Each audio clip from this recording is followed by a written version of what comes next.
Hi everyone, welcome back to Udupi Nayak cooking channel. ಯಾವುದೇ ಹಬ್ಬ ಇರಲಿ ಹರಿದಿನ ಇರಲಿ ಎಲ್ರಿಗೂ ಫಸ್ಟ್ ನೆನಪಾಗೋ ತಿಂಡಿ ಅಂದರೆ ಅಕ್ಕಿ ಶಾವಿಗೆ ಅಥವಾ ಒತ್ತು ಶಾವಿಗೆ. ಇಲ್ಲಿ ನಾನು ಅಕ್ಕಿ ಶಾವಿಗೆ ಮಾಡೋದಕ್ಕೆ ಅರ್ಧ ಕೆಜಿಯಷ್ಟು ರೇಷನ್ ಕಾರ್ಡಿನಲ್ಲಿ ಸಿಗುವಂತಹ ಬಾಯ್ಲ್ಡ್ ರೈಸ್ ಮತ್ತು ಅರ್ಧ ಕೆಜಿಯಷ್ಟು ವೈಟ್ ರೈಸನ್ನು ತಗೊಂಡಿದ್ದೀನಿ. ಇದು ರೇಷನ್ ಅಕ್ಕಿ ಆಗಿರೋದ್ರಿಂದ ನಾನು ಇದನ್ನು 5-6 ಸಲ ಚೆನ್ನಾಗಿ ತೊಳೆದು ನೆನೆಸಿಟ್ಟಿದ್ದೆ. ಯಾವುದೇ ಅಕ್ಕಿ ಆಗಿರಲಿ ಅದು ಮಿನಿಮಮ್ ಅಂದರೆ 6 ಗಂಟೆಗಳ ಕಾಲ ಆದರೂ ನೆನೆಬೇಕು. ಚೆನ್ನಾಗಿ ನೆನೆದಂತಹ ಅಕ್ಕಿಯನ್ನು ಪುನಃ ಚೆನ್ನಾಗಿ ತೊಳೆದು ನೀರನ್ನು ಬಸಿದು ಈಗ ರುಬ್ಕೊಳ್ತಿದ್ದೀನಿ. ರುಬ್ಲಿಕ್ಕೆ ನಾನು ಇಲ್ಲೊಂದು ಮಿಕ್ಸಿ ಜಾರನ್ನು ತೊಗೊಂಡಿದ್ದೀನಿ. ಅಕ್ಕಿ ಮತ್ತು ಅದಕ್ಕೆ ಬೇಕಾದಷ್ಟು ನೀರನ್ನು ಹಾಕಿ ಈಗ ಚೆನ್ನಾಗಿ ರುಬ್ಕೋಬೇಕು. ಅಕ್ಕಿಯನ್ನು ಆದಷ್ಟು ನೈಸಾಗಿ ರುಬ್ಕೋಬೇಕು. ನೈಸಾಗಿ ರುಬ್ಕೊಂಡ್ರೆ ಅಕ್ಕಿ ಶಾವಿಗೆ ಎಳೆ ಎಳೆಯಾಗಿ ಚೆನ್ನಾಗಿ ಬರ್ತದೆ. ರುಬ್ಬಿರುವಂತಹ ಅಕ್ಕಿ ಹಿಟ್ಟನ್ನು ಒಂದು ದಪ್ಪ ತಳದ ಬಣಲೆಯಲ್ಲಿ ಹಾಕಿ ಈಗ ಕಾಯಿಸಲಿಕ್ಕೆ ಇಟ್ಟಿದ್ದೀನಿ.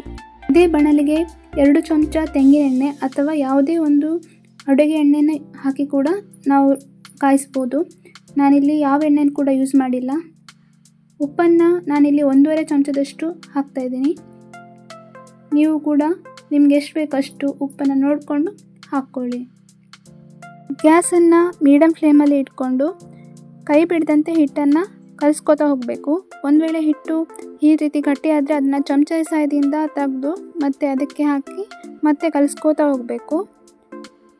ರೀತಿಯಲ್ಲಿ ನಾವು ರಾಗಿ ಮುದ್ದೆ ಎಲ್ಲ ಮಾಡುವಾಗ ಹಿಟ್ಟನ್ನು ಹೇಗೆ ಕೈ ಬಿಡದಂತೆ ಕಲಿಸ್ತೇವೋ ಹಾಗೆ ಇದನ್ನು ಕೂಡ ನಮ್ಮಿಂದ ಎಷ್ಟು ಸಾಧ್ಯ ಅಷ್ಟು ಗಟ್ಟಿಯಾಗಿ ಹಿಟ್ಟನ್ನು ಕಲಿಸ್ಕೋತಾ ಹೋಗಬೇಕು.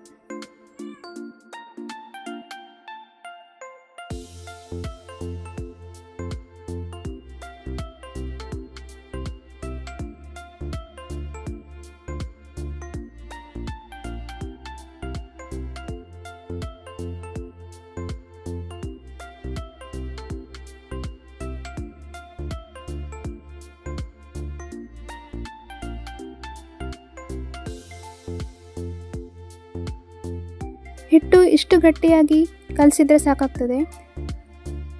ಹಿಟ್ಟು ಗಟ್ಟಿಯಾದ ನಂತರ ಗ್ಯಾಸನ್ನು ಆಫ್ ಮಾಡಿ ಹಿಟ್ಟನ್ನು ತಣ್ಣಗಾಗಲಿಕ್ಕೆ ಬಿಡಬೇಕು.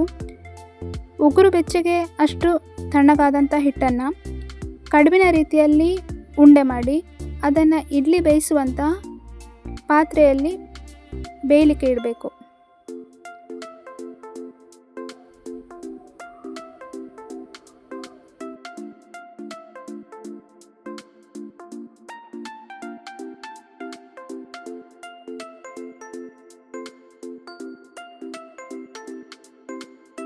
ಮುಚ್ಚಳ ಮುಚ್ಚಿ ನಾನು ಇದನ್ನು ಈಗ 20 ನಿಮಿಷಗಳ ಕಾಲ ಬೇಯಲಿಕ್ಕೆ ಇಡ್ತಾ ಇದ್ದೀನಿ.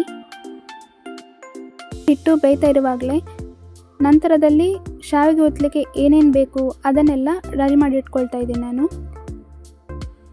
ಯಾಕಂದರೆ ನಾವು ಬಿಸಿ ಬಿಸಿಯಾಗಿರುವ ಹಿಟ್ಟನ್ನೇ ತೆಗೆದು ಆ ಶಾವಿಗೆಗೆ ಸಾಧನದೊಳಗೆ ಹಾಕಿ ಶಾವಿಗೆನ ಒತ್ಕೋಬೇಕಾಗ್ತದೆ. ಒಂದು ವೇಳೆ ಹಿಟ್ಟು ತಣ್ಣಗಾದರೆ ಶಾವಿಗೆ ಒತ್ತಲಿಕ್ಕೆ ತುಂಬ ಕಷ್ಟ. ಆದ್ದರಿಂದ 20 ನಿಮಿಷ ಆದ ನಂತರ ಗ್ಯಾಸನ್ನು ಸಿಮ್ನಲ್ಲಿಟ್ಟು ಆ ಒಂದೊಂದು ಉಂಡೆಯನ್ನು ತೆಗೆದು ಶಾವಿಗೆ ಸಾಧನದೊಳಗೆ ಹಾಕಿ ಒತ್ಕೊತಾ ಹೋಗಬೇಕು. ಇದು ನಮ್ಮನೆಯಿಂದ ಸುಮಾರು 20 ವರ್ಷಗಳ ಹಳೆಯ ಶಾವಿಗೆ ಒತ್ತುವ ಸಾಧನ. ಶಾವಿಗೆ ಒತ್ತಲಿಕ್ಕೆ ಇಬ್ಬರು ಬೇಕು.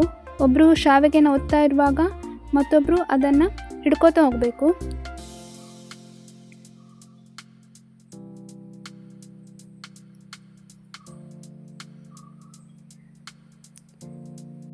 ಇಲ್ಲಿ ನಾನು ಯಾವ ರೀತಿಯಲ್ಲಿ ಪ್ಲೇಟನ್ನು ತಿರುಗಿಸ್ತಾ ಶಾವಿಗೆಯನ್ನು ಹಿಡ್ಕೊತಿದ್ದೀನಿ ಅದೇ ರೀತಿಯಲ್ಲಿ ಹಿಡ್ಕೊಂಡ್ರೆ ಶಾವಿಗೆ ನೋಡಲಿಕ್ಕೆ ಚೆನ್ನಾಗಿ ಕಾಣಿಸ್ತದೆ.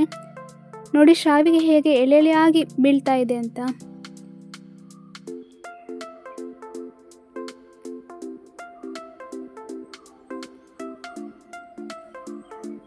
ಈಗ ಶಾವಿಗೆ ಎಲ್ಲ ರೆಡಿ ಆಯಿತು.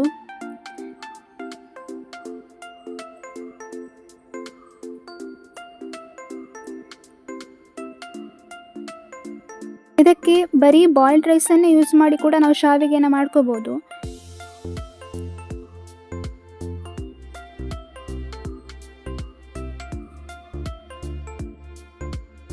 ಈ ಅಕ್ಕಿ ಶಾವಿಗೆಗೆ ಒಳ್ಳೆ ಕಾಂಬಿನೇಷನ್ ಅಂದರೆ ಕಾಯಿ ರಸ.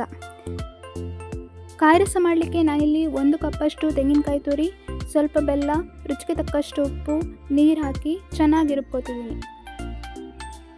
ಬರೀ ತೆಂಗಿನಕಾಯಿನ ರುಬ್ಕೊಂಡು ಅದನ್ನು ಸೋಸಿ ಅದಕ್ಕೆ ಬೆಲ್ಲ ಉಪ್ಪು ಹಾಕಿ ಕೂಡ ಕಾಯಿ ರಸನ ಮಾಡ್ಕೋಬೋದು.